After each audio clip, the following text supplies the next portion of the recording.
Hello po, mapagpalang araw.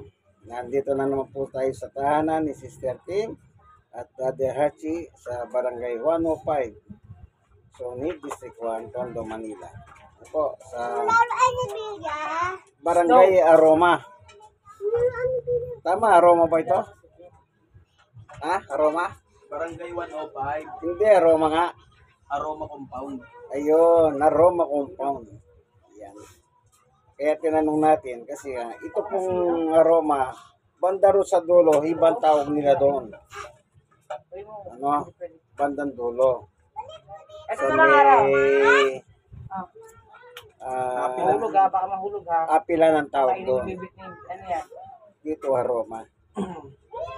Tayo po ay may series of Bible study every Saturday. Tayo ngayon ay magba-Bible study. Ano po? Maiksing Bible study para sa ating kaalaman. Ngayon, ang papaksayin natin yung salitang Kristiyano. Kasi po marami kasing religion ngayon na kapag mayroong mga kagaya ko nagbabahagi ng salita ng Diyos, ay marami pa po silang pinagtatalunan mga reliyon. Kasi po naman ang mga ibang reliyon, ang ginagamit nila, yung simbahan nila. So ibig sabihin po, pinapakilala ang pangalan ng kanilang simbahan. Kaya tuloy ang mga tao ay nagiging lito. Especially, ang ginagamit pa nila yung salitang born again Christian. Yan. Yung born again Christian po, hindi po isang pangkat ng reliyon yun. Kanya lang, narihati na lang po ang mga tao. Pag tinanong, ay ano kayong grupo? Ay mga born again po kami. Yan. Kaya na, yung mga tao, obvious lang na, ay mga born again yan. Ito yung ganito, ganyan yan. Yan. Para bang infectious bacterias ka.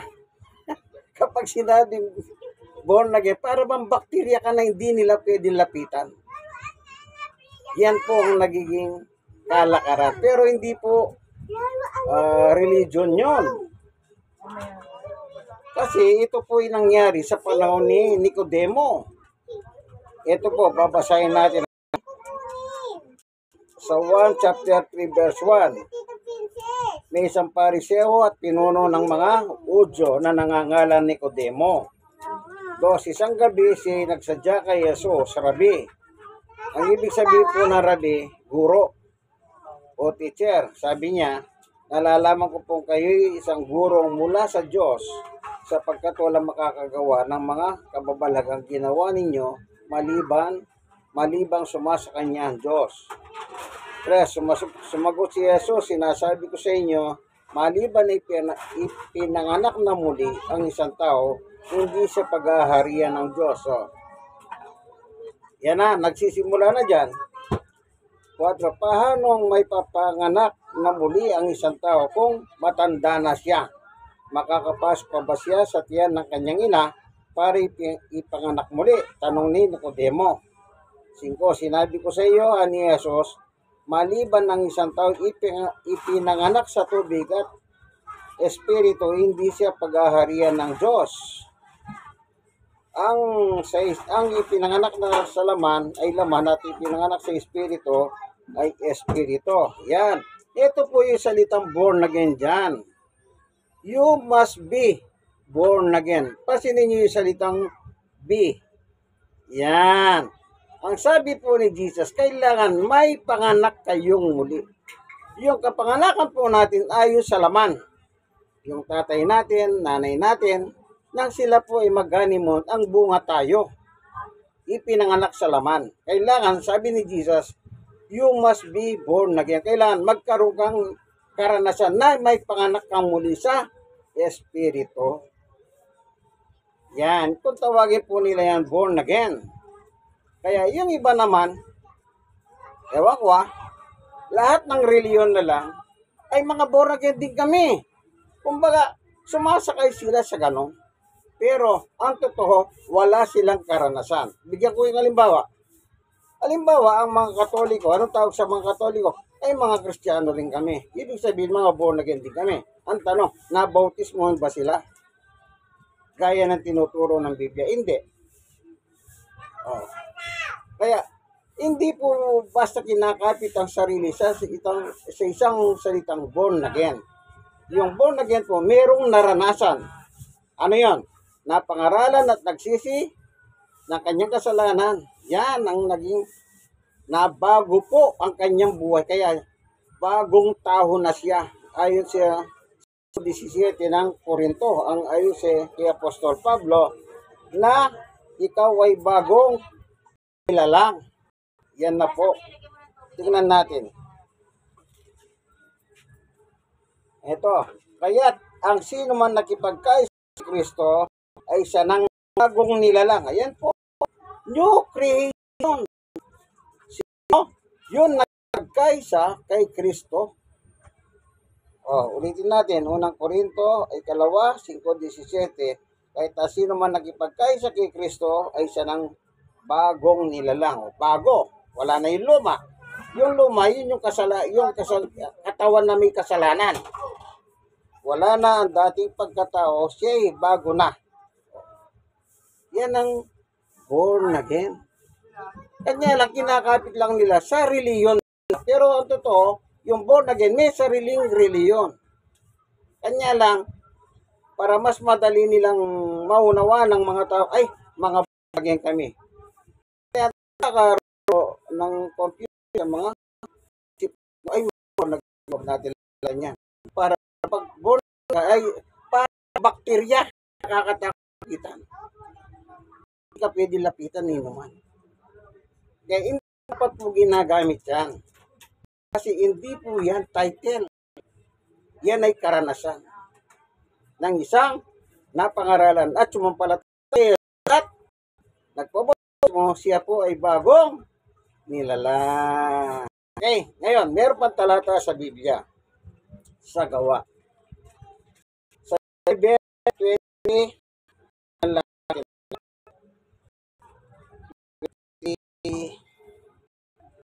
nakalimutan ko na yata yun.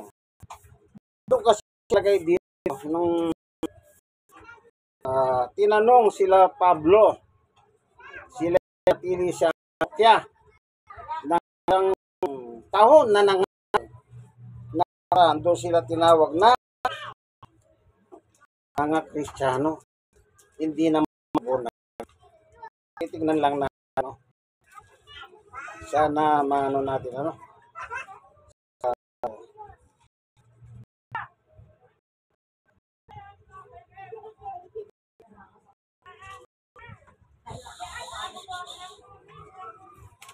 tignan lang natin yung pangyayari sa panahon ni Apostol Pablo, na kung saan 1 taon silang nanatili sa Antioquia at sila'y nangaral na tinawag na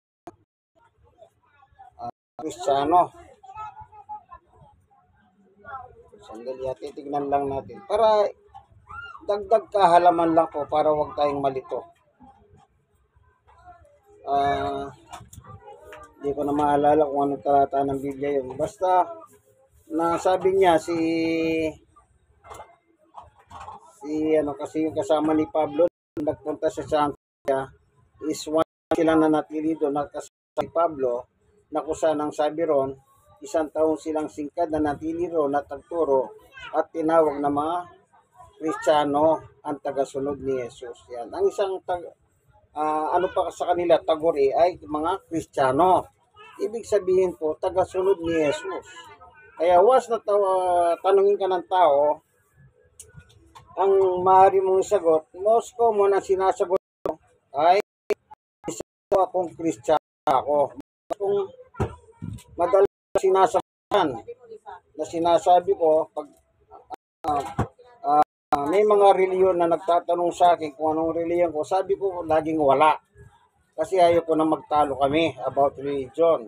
Ngayon naman may mga tao talagang yung medyo malapit kaunti sa akin. Nasabi minsan ng isang naman na kaibigan ko, ba't hindi mo naman sabihin totoo? Sabi niya sa akin. Kasi nangangaral ako sa lugar niya eh. Sabi niya, Ano bang reliyon mo? Alam ko lang, medyo para nakakalimutan ko na eh. Yung nandito lang pero hindi ko siya makapaano. Yun nga yung sinabi ko sa inyo na ang sabi niya na makita ni si Silas ni Pablo, isang singkat silang silang naral at tinawag sa Antioquia nangyari yon. Unang tinawag ang mga alagad na mga Kristiyano. Hindi ko lang na nakakalimutan ko rin po pasensya na kayo. Pero ganun na nakasulat naman. Hindi ko lang masyadong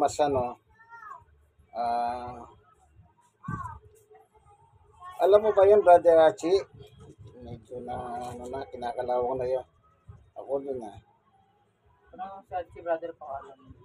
na nangaral sila ng isang taon sa Antioquia na doon tinawag silang mga Kristiyano. Kaya ganito, Sister Kim, kapag tinanong ka anong religion mo, ang sabihin mo Kristiyano ka. Sa 4:16 sabi ni Pedro, tignan naman natin dito, Sabi ni Pedro, yung Kristiyano ay ito. Unang Pedro 4:16. Ngunit huwag ikahiyanin man kung siya'y maparusahan dahil sa pagiging Kristiyano. Bagkus magpasalamat siya sa Diyos sapagkat taglay niya ang taguring ito. Ibig sabihin ng Kristiyano is malihit na Kristo. Ayon kay Pastor sino pastor kasi yung naging controversial na pastor sa social media nung nagturo siya about si Jesus daw ay ano kasi pangalan mo? Siya nagsasabi kapag Kristiyano ka, ikaw ay malihit na Kristo. Sa ibang salin ng Biblia, asan ang Biblia mong isa? Pairam nga. Tingnan natin. Basahin po natin sa English, ito. Magkakambal ito eh. Kakambay. Para Ay, ma. Gideon. Ito lang. Ito ang pinagmulan ng ito. Tagalog at English. Gideon International. Tingnan muna natin, kung Gideon ito. Ito, Gideon nga,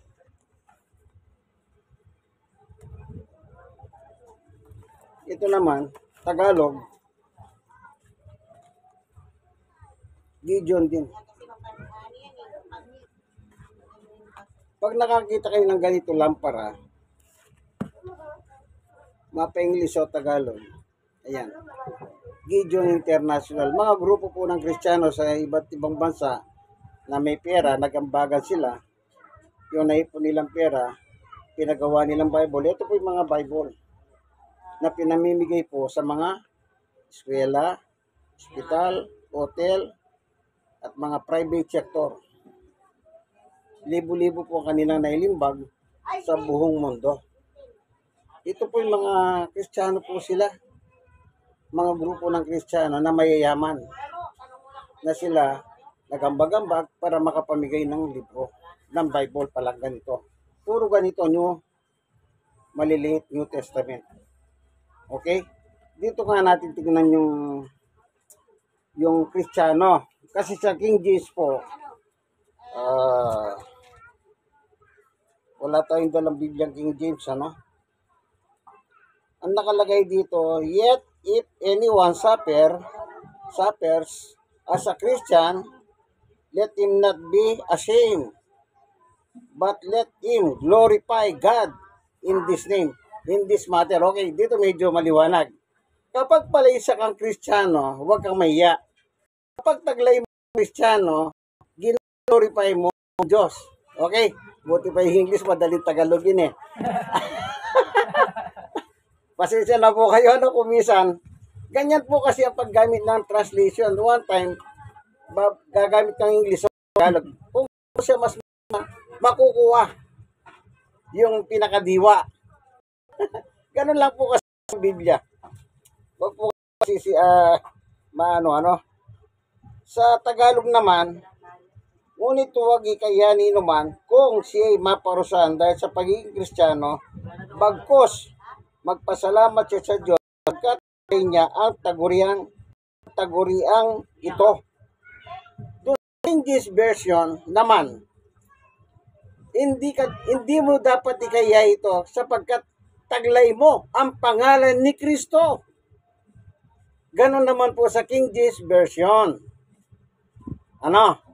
Para kasi baka magkaroon kayo ng confusion sa inyong sarili. Pala nga nakalagay dyan. Pero dito nga, mas maganda nga rin sa English eh. Yung palang pagiging Kristiyano, nagbibigay ka pala ng kalwalatian sa Diyos. Okay? Ngayon, yun naman sinasabi ko, nasa gawa yun eh. Hindi ko lang matumbok ang pinaka chapter ng verse niya. Nakakalimutan ko nga eh. Na kung saan sabi niya, 1 taong singkad sila na natili doon ni Silas, si Pablo, at nangaral sila sa Antioquia. Antioquia yon. Then, sa Antioquia, unang tinawag na mga Kristiyano ang mga tagasunod ni Jesus. Kaya ibig sabihin ng Kristiyano po ay tagasunod ni Jesus. Kaya, hindi ka malilito eh.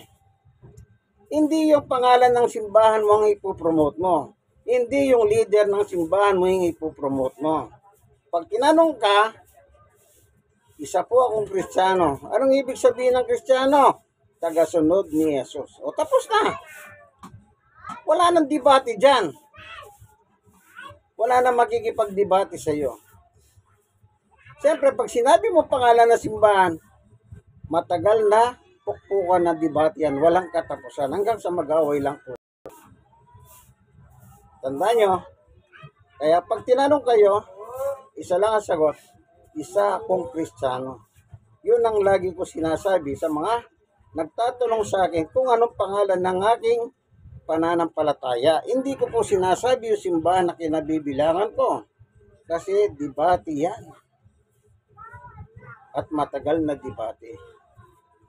At bilang kagaya ko, wala naman akong right para sa ganung bagay. Pero kung dumating yung punto na nagigipit ako, sasagutin ko sila. Sasagot ako. Kasi, una, kung saan ako simbahan bilong, okay yan, tinuturo ko na po ano. Kapag may mga debating ganyan, na parang gusto magipagdebate, ang turo, sa amin kung ikaw ay gusto mong makidebate sa akin, gumawa kang formal letter.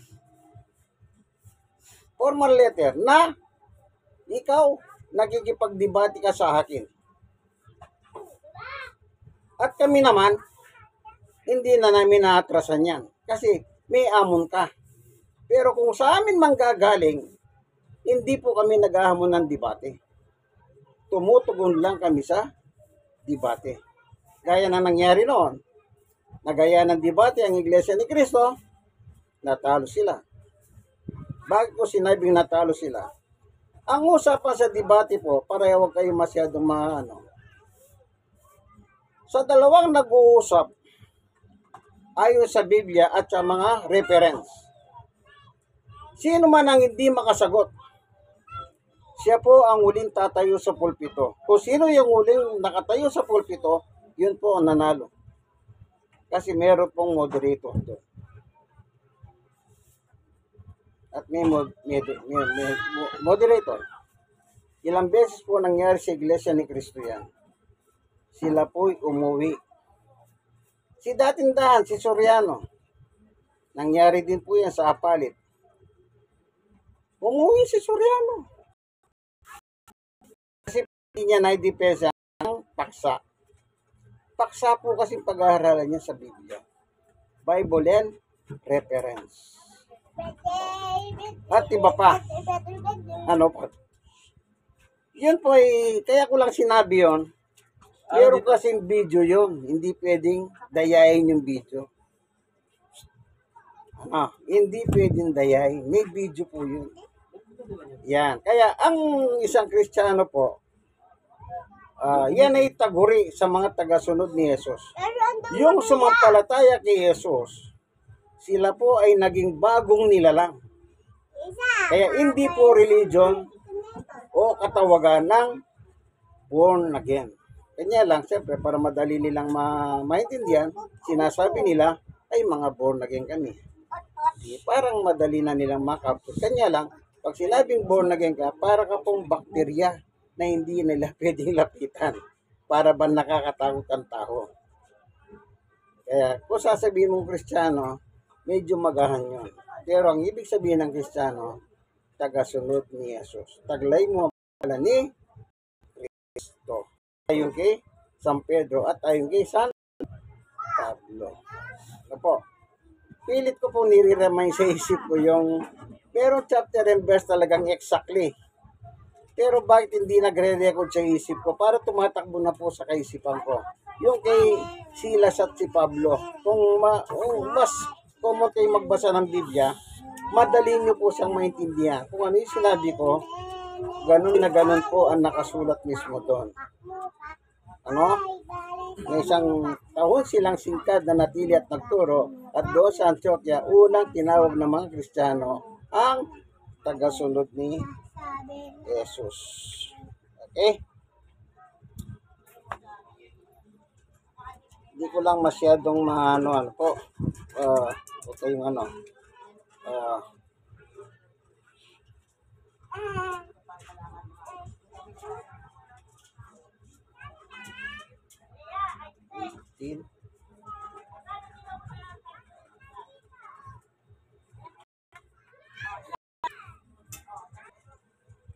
Ito sa gawa 11:25. Nagpunta si Bernabe sa Tarso upang hanapin si Saulo. 26. At ng kanyang taguan ay sinama sa Antioquia. Isang taong singkat silang nanatili rong kasama ng iglesia at nagtuturo sa maraming tao. At doon sa Antioquia, unang tinawag na Kristiyano ang mga alagad ni Jesus. Ayun, salamat sa Diyos. Ito, gawa 11:25 hanggang 26. So, meron na kayong idea. Kapag totoo kang mananampalataya kay Kristo at tinanong kung anong reliyon mo, sabihin mo, Kristiyano. At ngayon, babasahin mo ngayon yung gawa 11:25 hanggang 26. Nangyari yon sa panahon ng pangangaral nila sa Antioquia. Tinawag ng mga alagad ni Jesus ang mga mananampalataya. Hindi po kalito. Wala naman po kalituhan yan eh. Kumbaga, pang natin ma-identify yung kapag may nagtatanong anong pangalan ng pananampalataya mo. Kaya ang sagot dyan, ang tanong diretso, anong reliyon mo? Yan. Pag tinanong na gano'n, ang sagot mo ay Kristiyano. Wala na pong maraming debate pa dyan. Bakit? Yun na nakasulat sa Biblia. Tagasunod ni Jesus. Di tapos na po ang usapan. Kaya hanggang dito lala po ang video, ano? Tapos rin ang ating video. Salamat sa Diyos sa turot aral sa amin na amin natutunan ang mga Kristiyano, mga tagasunod ni Jesus ay tinawag na unang Kristiyano sa panahon ni Bernabe at Pablo sa Antioquia. Maraming salamat po sa ngalan ni Jesus. Amen. Okay, mga kaibigan, like and share at mag-share po kayo sa iba. Kung meron kayong mga comment, pwede kayong mag-comment. Pero wag lang kayong mambabastos. Kasi alam niyo po, sa panahon natin, mga reliyosong tao, pero nambabastos sila. Wag niyo silang gagayain. Ano? Masamang ugali po yan. Like and share, share and share and share. God bless po sa lahat. Subscribe. And subscribe. Sinabi po ni Brother Artie, mag-subscribe po kayo. No?